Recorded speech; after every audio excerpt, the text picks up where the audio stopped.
Hey guys, welcome on into the Carlos Baerga Show on the Big Play Network, presented by FanDuel. This is Jack O'Rourke alongside always positive Jay and the man himself, the GOAT, Carlos Baerga. On today's show, guys, we got some fun stuff for you, kicking it off with our Guardians headlines of the week. Then we will get into our featured interview with CC Sabathia, brought to you by Smart Choice Windows. Break down this week's upcoming matchups for the Guards as we continue that playoff hunt. And then lastly, take a look at some of the top stories around Major League Baseball. Starting it off, guys, Carlos, the Guards have split the first two games in Arizona after losing to the D-backs last night, 6-5. What have you thought so far down at Chase Field? Well, I believe. How you doing, Jack? I'm doing well. How are you doing? The new leadoff, Kenny Lofton style, he came up today with us. That's awesome. Positive Jays, how you doing? Well, that's a big loss yesterday. I know that we have a 3-man on base in the 7 or in the 8, something like that, and we don't score. And those are the little things that we need to improve. But we're playing really good baseball off the, in the road trees. That's amazing what we're doing in there. And we are the best team, with the record of 24 and 13. This year in the last part in the last 36 games. So we're playing good baseball. So we need to keep going, playing hard. So let's see what's going to happen. Yeah, all I know is I started to stop hating the Braves until they came to town, and my hate is back. I can't stand them. If we can go ahead and never play the National League for the rest of the year, that would be great. But it was good to see Gavin come in and in the losing streak, because I think he is now our ace, and that's what an ace is supposed to do, is stop a losing streak and get it going again. Yeah, and there were so many Atlanta Braves jerseys downtown, too, at the Morgan Wallen concert. You almost couldn't tell who had a home game, but it was nice to take one with Gavin. Oh, yeah, I was working that, and, dude, they were everywhere, all over. And is he from Atlanta? What was going on here? I think he's from Georgia, so I think, or Tennessee, rather, but he is an Atlanta fan. But Spencer Strider is from here, so remember that he's from here, from Cleveland. So everybody knows, what kind of player was, and everybody know that Atlanta Braves this year that was kind of bad, but they're always in the playoffs, and that's a team that everybody likes. But the people are not going to forget about what happened in 1995. I'll never forget. I don't want to even remember that, but I have to say that they beat us in the World Series. But it's special. But we have the opportunity to have today, in the press conference we had last night, Stephen Buck. Let's listen to that, please. What did you think of Tanner tonight? I thought Tanner threw the ball pretty well overall. They had the fourth inning there where they made him throw 30-plus pitches and kind of got his pitch count up, and then hit him kind of hard in the fifth. But I thought Tanner looked really good. He was efficient. The other innings, just that fourth, they got his pitch count up. This ballpark, you talk about just how different it is, and seeing the triples. Just you defended it as well as you can, but how do you defend all that? Yeah, it's hard. There's angles. There's different surfaces. This is a tough outfield. I mean, that's the beauty of our game, is every field is unique in its own way, and our guys played both of those perfectly. Nolan overcommits and anticipates that, and it takes a normal bounce. It's a triple anyway.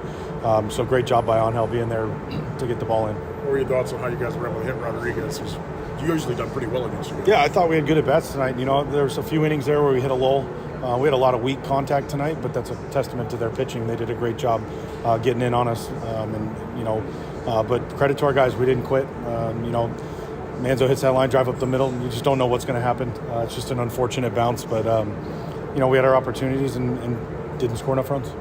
So Stephen Vogt talked about Tanner Bybee looking good overall, but getting his pitch count up rather early on in the game. Carlos, do you think that efficiency has been his biggest issue so far this season? I think it's been, the beginning of the game, he threw many pitches, and then, he finished with 92, 95, I think, yesterday. That's the only, the problem that he's having this year. His record 9-9 this year is pretty good. It's not bad. I know we want to be better, but I thank God that we have Gavin Williams stepping up, and doing a great job for us. But he's the man. He's the man. He's the one that we always count as one that gave him that contract that we talk about it. But I think the relievers, they need to do the job. Yesterday, Herring again, too many walks. When you walk in to pitch, you're gonna be walking the first guy, and I think that being the reason that we're going through a tough time, especially with the relievers in there. I think walks might be the most frustrating thing for players and coaches to watch your team do. That has to drive you guys nuts. Yeah, absolutely. Oh, go for it, Carlos. I used to have a Lupinella. I went to spring training, and he don't even in spring training, he don't like walks. Those are the things that kill you. Those are the ones that get everybody up, the other team and stuff like that. So we, as a reliever, we want you to go after people, and a throw strike. But I know that we playing really good. We're playing really good right now. We are, we are in contender. We are 3 games back right now in the White Cup, but we still believe that our teams can make it, and I know that we're going to make it. And we're going to talk about those playoff chances and more in 1 second here on the Carlos Baerga Show. Don't go anywhere. Today's featured interview is brought to you by Smart Choice Windows. Smart Choice Windows is the place to go when you need to upgrade your home. They have great deals and great financing with 0% for 24 months and no down payment option with monthly payments as low as $199. So if you're ready for a quieter, more energy-efficient window, head over to smartchoicewindows.com to schedule your free no-pressure estimate today. Guys, we now welcome in a very, very special guest, 6-time All-Star, Cy Young Award winner, Hall of Fame member, former Indians ace, CC Sabathia. CC, thanks so much for joining us today. No problem. What's going on, fellas? Not too much. How about you? We are very happy to have you here, CC. What an honor. I still remember, and I always had to say it, I was getting a massage, preparing for the game, and when CC and Victor Rodriguez, they walk through the door and they show everybody, say, Carlos, this is going to be the guys that are going to take care Cleveland for the next years. And it was special to see this guy when they signed. CC, first round on the 20th of 1998. Tell me about that moment. Tell me about what you went through with your family when Cleveland called you. They were going to pick you as a first round. Yeah, no, it was an exciting day. Having a chance to be a first rounder in Cleveland. I had no idea where I would get drafted. I was, projected to go from, the 8th pick to the 8th round. You know what I mean? So it was, one of those things where you had no idea. And, me being kind of I played all 3 sports in high school, but I was really like a dual sport. I had a scholarship to play football and, didn't know if people were going to kind of hold that against me, but, having a chance to do the workouts with the Indians. Fernando Montez came out to my hometown. Paul Coleman was my scout from Sacramento, and was just super blessed and excited that I got a chance to get drafted by the Indians at the time. And, having a chance now looking back at that organization, the way they develop players, the way they, turned you into a good teammate, and thought about the small things and the little details and being a professional. I was just extremely blessed and excited that I got a chance to play in that organization, at such a young age. So, CC, today the Cleveland Guardians have Parker Messick making his major league debut, one of the most anticipated lefty starter debuts since your own. Could you talk a little bit about your major league debut and your memories from that day? Yeah, no, I was, it was a day game. I remember it was a Sunday, pitching against Baltimore. And the one thing that I remember thinking to myself is, man, I should have went to bed. Like, I don't think I went to sleep that night until like 4:30 or 5 in the morning. I had to pitch a day game. So I remember standing out there after I got over the nervousness and, not being able to feel your legs. And, I think me and Enar threw like 27 or 28 straight fastballs in a row. It was just after getting over that, I was like, man, I'm extremely sleepy. Like, I'm extremely tired. I'm gonna sleep good tonight. But it was just one of those things where, having a chance to face Cal Ripken, Brady Anderson, it was pretty crazy because I kind of came up with Mike Kincaid and he ended up being my first strikeout. So it was, that was pretty cool. So but the one thing that I remember about my debut is like I felt like I should have slept a little more. Well, congratulations on being inducted into the Hall of Fame. How did you end up finding out the news? Like, what's the story behind that? And how cool was it to be inducted with the guy who called your games? Yeah, no, it was cool. We had a big party here on I think it was like a Tuesday night in January. I had been watching the tracker, the whole time. And I think anybody who tells you that they're up for the Hall of Fame that said that they haven't been watching the tracker is lying. They have that website there, and I know a lot of players check it, and I was checking it all the time. So we had a party, and we kind of felt like even if it doesn't happen this year, felt like we're on track for it to happen. So if it doesn't happen this January, we have a party same time next year. So it was a good get together. We had a fun night. getting that call, and my whole family's here except for my oldest son, who was in Houston playing baseball at the time. But it was a great night, and having a chance, just my whole class, just thinking about everybody that I went in with. Me and Ichiro were rookies together, had a chance to play together for 3 years in New York, and then retired the same year, and then going to the Hall of Fame the same year is incredible, and it was a lot of fun to be able to have that synergy. Obviously, having Hammy, the very first interview I ever did as a professional was with Hammy, and just so many great calls, and our relationship over the years, and him checking on my family, and we have so many mutual friends through Cleveland. So it was awesome to be able to go in with him, and then Dave Parker, somebody that I grew up watching, out on the West Coast. I grew up in close to Oakland and went to a lot of those games. So the 1989 team was my squad, and having a chance to go in with him, and like I said, Hammy and Ichi, it just made for a cool class, and some synergy that I can feel good about. You say something about Ichiro a couple minutes ago, and people had to know. CC did something that not too many rookie guys go 17-5 his first year, and they don't give him the Rookie of the Year because Ichiro win the MVP and Rookie of the Year too. Yeah. It was unbelievable. Those numbers, look, 17-5 to start his career. That was amazing. 20 years old to 20 years old. That was special. But I had to talk about 2007, 19-7, 34 in complete game, 241 innings, lead the league, winning the Cy Young. Tell me how special it was for you in Cleveland, your first one. I think it was super special having a chance to win the Cy Young, and I think it was just like a culmination of everything that everybody had poured into me in that organization, from Mark Shapiro to Charlie Manuel to Charlie Marr, our strength and our mental conditioning coach, to Fernando Montes. Like I said, I mean, it was just like a whole village of people that got me to that point. And I think the number one guy that I always call out is Carl Willis, and having a chance to have him be my very first pitching coach. He picked me up from the airport when I was 17, and then to see me through that Cy Young. But it really started the second half of 2006. I was pitching pretty good, and me and Carl went down to the bullpen, and he was trying to teach me how to throw a cutter, because I needed like a two-strike pitch, something that I can put hitters away. I was still throwing like this big loopy curveball, and I was using my changeup to get strikeouts. And Carl was like, we need like something that sweeps away from lefties. And we went down, he showed me a grip, and my 82, 83 mile an hour slider kind of came out of that, and the rest is history, right? Like I go on to win the Cy Young the next year, 2008. I do whatever I did in Milwaukee, 09 here in New York.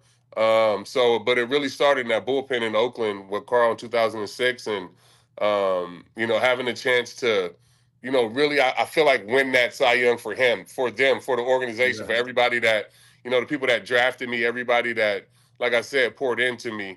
I can name a list of people, in that organization, but it just felt good to be able to deliver on that. And CC, speaking of 2008, that's just one of the most ridiculous seasons. If you just break it down in baseball history out of an individual performer, 250 innings on the mound across two teams, 250 Ks, 270 ERA, 5 shutouts, 10 complete games. Like that's rookie mode difficulty type stuff you're doing. How do you do that though, while making that move out to Milwaukee? Like people don't understand what it's like moving from your family, like you said, basically, like being a 17-year-old kid. How do you keep that going in season? I think it was, when I showed up in Milwaukee, the guys that were in the clubhouse. And, Dave Risky was one of my best friends, is one of my best friends. And he was in that Cleveland organization for a long time. And, yeah, he got over to Milwaukee. And as soon as I walked in there, Mike Cameron was there, Prince Fielder, Billy Hall, Ricky Weeks, guys that I'm still close with to this day.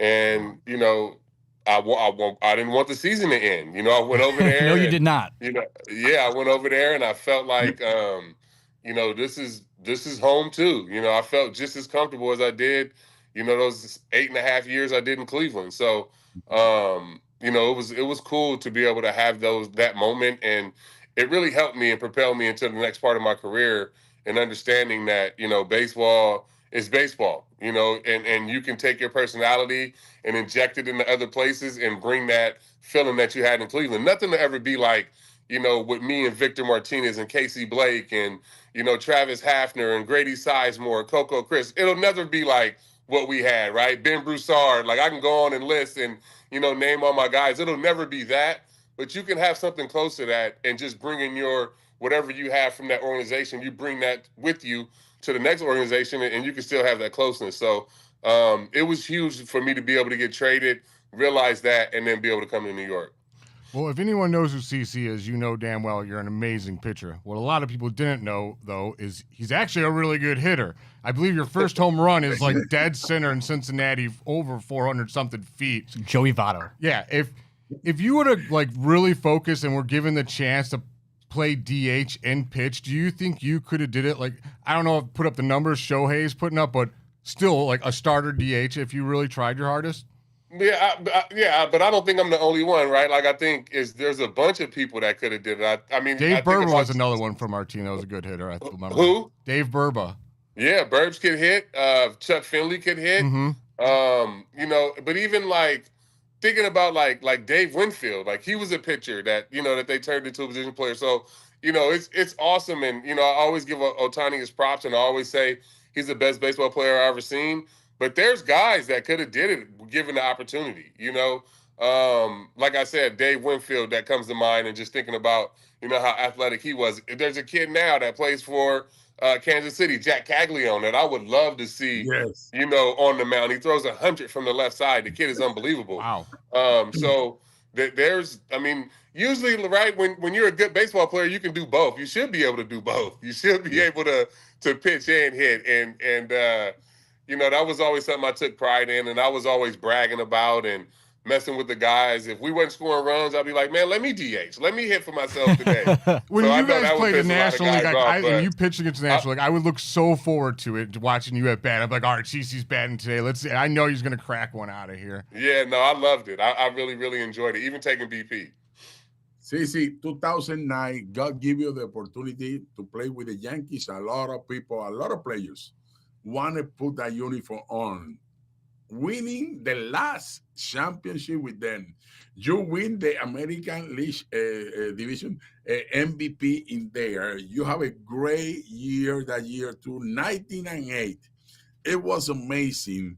Tell me about, because you say something when you was doing the speech in Cooperstown, then you say, yes, I win with the Yankees, but the time that I have in Cleveland, that's the only thing that I'm missing in my career. I want to be a winner to Cleveland. Tell me about that moment.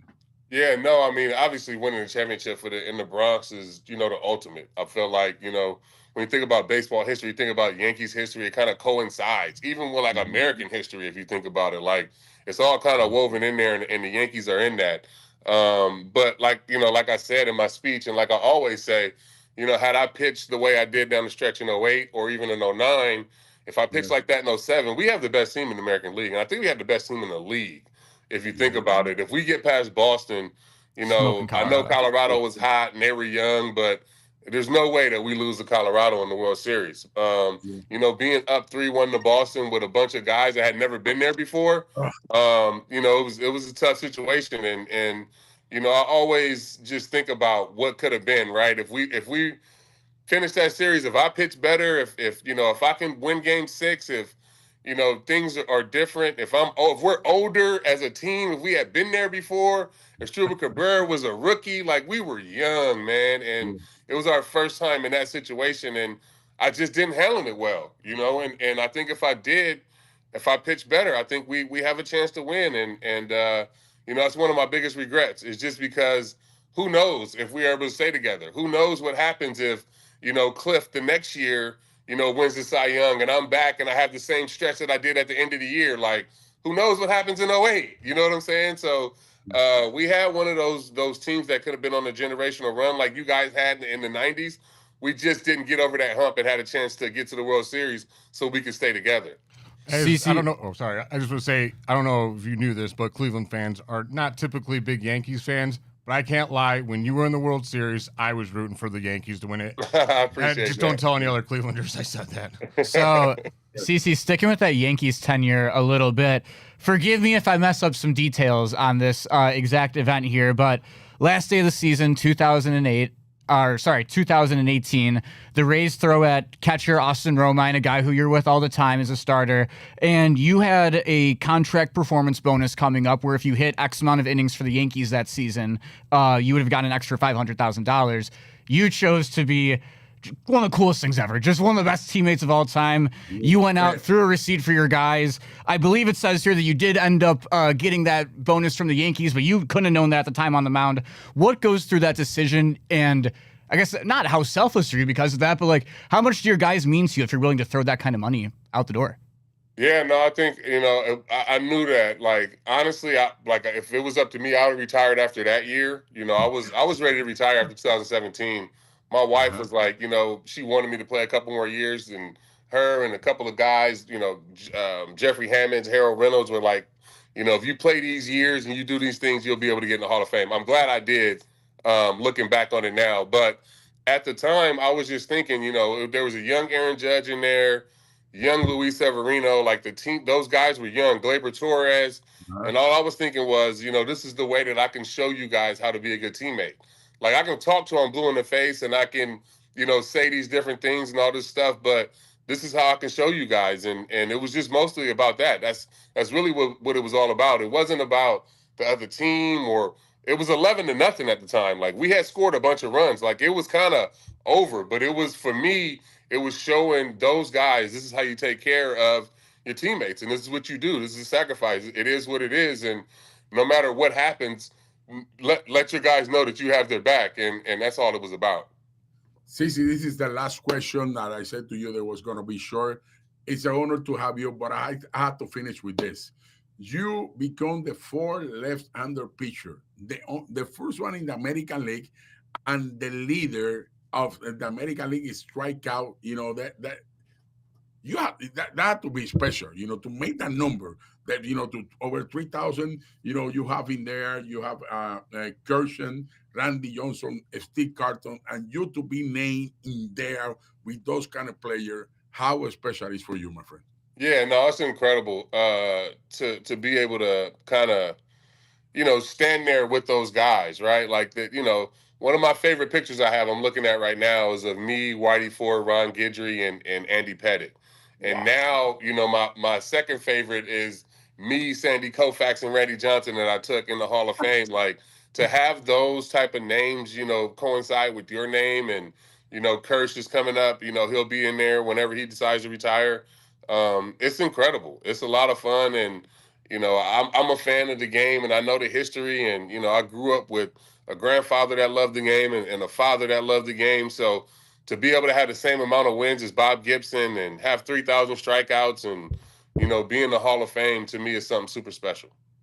Thank you very much to be with us, my friend. It's an honor. 6-time All-Star, World Series champion, American League Cy Young, American League champion Cy Young, 2-time win leader in the big leagues, Cleveland Guardians Hall of Fame. It's an honor to be your friend, to be your teammate, because we play against, so many times, and it was an honor. You're one of the best competitors, and what you did that day, when you throw out to, to that hitter, it showed to everybody that you care. You got the respect of your team and everybody in baseball, because that's the way you play this game. God bless you. All the best. Thanks to Miss Amber for giving us the permission to be with you today. I know that you talk about her a lot in the how important she was for your career. God bless you. All the best for you, and keep motivate people and keep teaching people what it takes to be a big league player. Thank you. I appreciate you guys. Thank you guys. This segment was also brought to you by Smart Choice Baths. If your bathroom needs an update, the team at Smart Choice Baths has you covered. Whether you're looking to replace your shower or do a whole bathroom remodel, Smart Choice can offer the quality and expertise you will need to make that experience an enjoyable one. Be sure to check them out at smartchoicebaths.com or give them a call at 1-844-GET-SMART to set up your free estimate today. Welcome back into the Carlos Baerga Show, guys. The Guards have lost 6 of their last 9 games, but hey, that playoff push is not dead yet. But one of the guys who's going to have to pick it up a little bit in order for the Guards to make this run is Tanner Bybee. Let's hear from what he had to say from last night's game. The one inning where you got your pitch count of really just sort of got things off track. Other than that, how do you think about the outing? Yeah, I mean, I feel like I executed pretty good. I feel like the one pitch to McCarthy is obviously a bad pitch, fell behind. But I mean, the 2 Carroll triples, I mean, I thought those were good pitches. I mean, especially the last one, I mean, heater up and in, got it even up higher than up, and he just got to it. I mean, and then a jam shot with Perdomo. It's just, I thought I executed better than I did against Miami, and worse outcome. So, it just is what it is. When you're learning about yourself as you go through an outing like that? Stuff's hard, man. I mean, I thought my stuff was the best it's been in a little bit. Going harder. Like I said, executed better. It's just trying to figure this out, man. Where do you go to sort of maintain that confidence to go out and make the next start and try to get deeper? Yeah, I mean, I feel like I go in every outing really confident. I mean, like I said, like, velo was up, stuff was good, and just a couple hits here and there. Like, all I can really do is execute the pitch, and anything after that is out of my control, and that's what I'm trying to do. As the team fell back to 3rd in the Central and behind Kansas City now for outside the wild card chase, do you guys pay attention to that, or are you just trying to know what's in front of you? Not really. I mean, I think the only way for us to eventually get in the playoffs is win the game. So I mean, if we're not winning games, the rest of the stuff doesn't really matter. So I mean, I think I just need to be better about that. Yeah. Appreciate it. Thank you. So, Carlos, Tanner had some control issues early on, as we mentioned. That pitch count got up. His fastball was hit into play 4 times over 95 miles per hour as well in yesterday's start. What do you think Tanner has to work on in order to get back to that guy that we paid that contract to in the offseason? Well, I think throw strike is the first thing. And the other one, he need to cut the homers. They've been hitting 23 homers with the one last night. He's right now number 8 in the league, in the American League, in the most homers, and he need to cut that down. He's been good, and I know that we lost yesterday, but he don't lose the game. But every time he's been pitching, we've been winning the last 7 games. He's been unbelievable. He keep us in the game. That's something special that he have. Gavin Williams and him are the only ones that always go over 7 innings. So that's special. That's something that he have. They give us the opportunity to save a little bit the bullpen, stuff like that. Last night, he just pitched 5 and 2 innings. You know what happened in there. We have to use the bullpen a little bit more. But for the rest of the season that we have, we need Bybee to step up and be the Bybee that we know that he can be. And Carlos, like when you look into a guy who might be struggling with guys hitting his fastball and putting it into play, how do you really work around that? Because the fastball is your pitch that does set up throwing strikes early in the count. I think he need to go and work, with the pitching coach. Go to the bullpen, and he needs sometimes. It's not to throw hard. It's to to put the ball, take something off, get the out of balance, the hitter, stuff like that. So those little things you need to learn. I was the other day in Atlanta. I was watching Spencer Strider. He's still throwing 98, 99, and he's been getting killed like unbelievable. Yesterday, I read that he was talking about he don't know what to do. So you need to watch yourself. You need to where you're putting the ball. If you are, if the target is outside and you keep throwing the ball right in the middle, you're going to get hit. No matter who you are, no matter how hard you throw. So those are the little things that he need to know. But I think, we go into a right moment. We need Seconi to come back to be the Seconi that he was last month. He's been kind of off a little bit. I don't know if you guys see it. Mm-hmm. He's been kind of off a little bit. He's 5 and 6, and he was a 5 and 4 or 5 and 3, and now he's lost the last two games. I believe you know who I like the way he's throwing. Logan Allen's been throwing unbelievable. He keep us in the game, I know that he's been losing, but he keeps us in the game and he gives us opportunity to win game. He's been the biggest surprise for me this year. 100%. Yeah, I think, and Carlos too, as you see Parker Messick hit the big leagues here, which could be a spot in the rotation in the future, I think Logan Allen and some of those guys might even sense that pressure of like, hey, it's time for me to start going and get this thing in order. And also, we talked about him a bit last week, but John Means is rehabbing and progressing back. Like, he could factor into the rotation at some point in the next 2 weeks. So really, even for Slade, and I could see a world where Slade ends up being the long reliever here in a couple of weeks when John Means progresses all the way back. I don't know what they're gonna do, because I just do the radio for them. They're the one to decide. We have people they take care of that. Steve Buck and the pitching coach are gonna be the one to decide it. But I think John Means, he knows how to pitch. He haven't pitched that much in the last 2 years, so we don't know what we're gonna see. It's not the same to pitch in the minor leagues and to pitch in the big leagues. You know, you're facing the best hitter of the game. I don't know what PJ say. What do you think, PJ?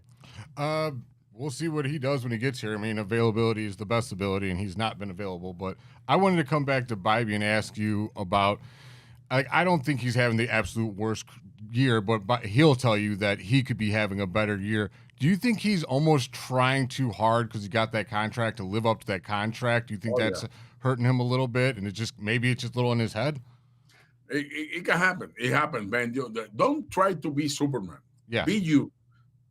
That's the way you have to think. Be you. If I take care of my business, everything else is going to be okay. Especially with the bullpen that we have, that they do a great job. I think you don't have to be, like I had to pitch 7 or 8 innings.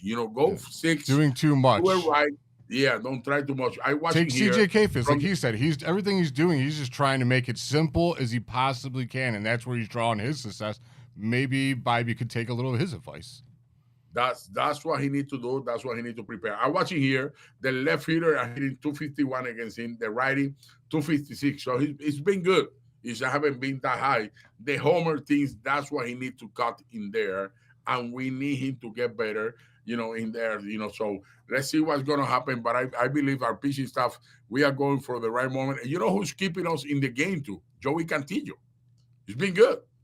Joey Cantillo right now 393. 393 at least since he came up in the second half. You remember that he went to Houston? Yeah. He keep us in the game in there. So that's very important. So I think we gonna go now that we playing in Arizona. From there, they're going to Texas. That's the thing right now. They're being, I don't know what you heard. You know what happened to them? Adolis Garcia is not playing. He's hurt. He's putting the DL. Berger, another good hitter, he's putting the DL too. And another guy, Jacob DeGrom, he's not going to pitch against us. So that's good. But because he's been amazing. Let's see what's going to happen. Yeah, I think we're going to hit a break here in a quick second. But Carlos, one quick note I wanted to mention. You talked about Joey Cantillo for a quick second. I think that's why so many Guardians fans are excited about Parker Messick, because I think a lot of people think they have very similar stuff, but Parker Messick throws way more strikes than Joey Cantillo. Like, they think he could almost be a better version of him. They both kind of thrive off of that changeup. So I think it'll be fun to watch Parker Messick today. But when we get back here on the Baerga Show, we're going to hit some MLB headlines. The Big Play Sports Network is brought to you by Fairway Ford, the largest inventory of new Ford trucks, the lowest pricing, and same hometown level of service. Visit fairwayfordohio.com today. Welcome back on into the Carlos Baerga Show here on the Big Play Network, presented by FanDuel. Guys, we're getting close to that time. September's creeping up on the calendar right now as we sit. The Guards are 3 games behind the M's and the Red Sox for that last wild card spot. The New York Yankees only 1 game ahead of those 2 teams. As of right now, ESPN gives the Guards a 18.2% chance to make the playoffs. Carlos, APJ, is it going to raise higher? We can get up there a little bit, go to the playoffs? What do you guys think? I think we're going to do it. Let's do it, Carlos. We know we have the experience, and I know that we have a young team, but I think, having Jose, having the guys that we have here, I think we're going to go all the way through. We're going to be facing the teams that right now kind of like close to us. Texas is there. Seattle is there. Seattle is right now in because they went over, to the wild card place in there. But I believe we have a chance, to come back and do it. We just need to play ourselves. We cannot be thinking about who we need to beat or something like that. We're going to play Seattle. We're going to play Boston later, and we're going to play Kansas City, the team that went up half a game. And Kansas City is playing without Riggins and without Bubik. So we need to take care of that. We need to play the small game. We need to play defense. We need to, run the bases. We need to put together. And I'm talking to PJ. He talked about, we cannot be leaving 3 men on base too many times. And I think it's happening a lot lately. I don't know what you think about. I mean, the brand. I'm always positive, Jay. Of course we got a chance to do this. Let's go. I watched this team win 22 games in a row Yes, before you did. and get a bunch of people free stuff. Like, I'm never going to give up. It's a long season. I've been telling you guys it's up and down. It's like a roller coaster ride. You just got to go more up than more down. And hopefully one of these other teams in front of us cool down. Boston has been cooling down a little bit. Seattle's cooled down. New York, unfortunately, got Judge back. He's red hot. So unfortunately, I'm not going to get my dream of knocking the Yankees out of the playoffs, but I do believe that we're going to make it. Like you said, when you got a guy of the caliber of Jose Ramirez, he could lead a team to anywhere, and we got great pitching, so anything's still possible. I'm not giving up. I got to ask you guys about the Mariners for a second, especially you here, Carlos, because you're really on the pulse of this stuff. So forever, it seemed like the Mariners had a great young rotation, and they just couldn't find anyone to put in the lineup around these guys to form a good ball club every single day. They had J-Rod. He's been awesome. Josh Naylor getting to town has been incredible. He looks as skinny as me, Carlos. He's stealing bases. He's hitting home runs. What's going on with him since he got out there? I don't know what's going on with him. I know that he haven't hit that many home runs like he did with us here, but he's been, they love it in Seattle. Even the GM say he want to sign him back. He want to keep it in there. He's a special player because he plays defense. He's really good in the clubhouse, but he's stealing bases. That never happened before. And I see that he steal 11 bases in a row. I said, what's going on? Who got into him? That was a different player. That's a different person. But you know what? Those are the things that we need to beat. We're going to face them, coming up. Now, at home, Tampa is coming. Seattle is coming. Then the team go to Boston, Tampa, and then Kansas City and Chicago White Sox. So we need to keep playing. And then we play Detroit and Minnesota. So a lot of those teams are in the race with us. We got to beat them. We got to beat them. You can't, if you got the teams that are ahead of you and you control your own destiny, do it. Like I said last time we were on the show, I was so happy we could win the division. They had the opportunity to keep it in their control, which is no longer in our control, unfortunately. But the wild card still is. You just got to beat those teams that are on that list. Well, and it's even the way you talk about division games throughout the season. You almost talk about them like they count for two, right? Because you're moving yourself in the standings, you're moving them in the standings at the same time. That's the same thing with these wild card games, guys, and they're massive. Like even if there are star players out, like things don't matter. Like, oh, this guy was out at this time of the year. We happen to not catch this pitcher out of their 5 over a 3-game series. Like you just got to go out and win ball games right now. And we don't need to be thinking about Detroit. We need to be thinking about going there, make it to the playoff, no matter what is the wild card. And now we're going to face the Boston, we're going to face Kansas City, and we're going to face Seattle. So those are the things that we need to step up and show everybody if we have the character to do it. And I believe we can do it. I think we have the pitching staff, we got the bullpen. We need to get the hitters going and nothing. Get Jose Ramirez going back. Yesterday he hit really good. He started hitting again. So we need Mansardo. We need, but the player that we need right now bad. Steven Kwan. Steven Kwan is very important in our lineup. So that's the guy that I want to be ready to give us, the opportunity to have Jose Ramirez, players on base. So that's very important. And another guy, Martinez, that yesterday he got 2 hits. So he need to get rolling and stuff like that in there. Do you know who's hitting? Hedges. Yeah, Hedges getting some hits now. Yeah, he's hitting. I love it. He's doing a great job. Rocky is doing a great job too. So, we need to step up. I think we need to step up. Rocky is being unbeatable. He been hitting 14 of the last 16 games. He did 215 in the second half. Yeah, that's why he got the nickname the professor in the minor leagues, because he does all the little things right, like the motions right. It was just a matter of time until one day this kid would come up in the big leagues and start hitting the ball. Maybe it took a couple of chances. Maybe you get to go down once or twice or take a lump on the head, but don't all guys end up doing that? But with that, we're going to take a quick break here on the Carlos Baerga Show. Don't go anywhere. When we get back, we're going all the way around the MLB. We're talking about Tito, too. The Big Play Sports Network is brought to you by Pure AV, luxury home automation. Experience your dream smart home by visiting pureavcorp.com. Welcome back on into the Carlos Baerga Show on the Big Play Sports Network, presented by FanDuel.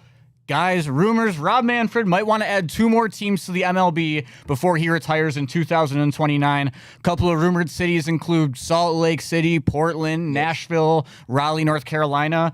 Are you guys okay with expansion? And if you are, what's the one place that needs a team? I think it's good. I think it's good because, it give more opportunity to players. It's going to be more money for everybody. I think that, that's really good. I hope they be Nashville, be one team, and maybe Salt Lake or Portland. I don't know. They have a great – Salt Lake is good. Portland is good, too. That a lot of people go to the AAA teams games over there. So let's see what's going to happen. But the only thing is he talked about to bring 2 more teams, but to put the things, together. I was watching, a lot of people are pissed off about saying that, how you going to put the Yankees, with the Mets, Philadelphia, and, all those things together like that, and Boston. So that division like that, because they are close, they want to cut down, the long flight and stuff like that, because those divisions, they're going to play more back again, like 12, 13 games. That's going to be it's too hard. But I believe what they're going to do is the playoffs going to be higher. It's going to be 16 teams to go to the playoff instead of the little ones. That's the way the NBA do it. I think they're going to have it like that. Ooh. I don't know what you guys think about. Yeah. See, the city I'd like to see get a team, and it's not going to get it because it's so small, but it's such a huge baseball town.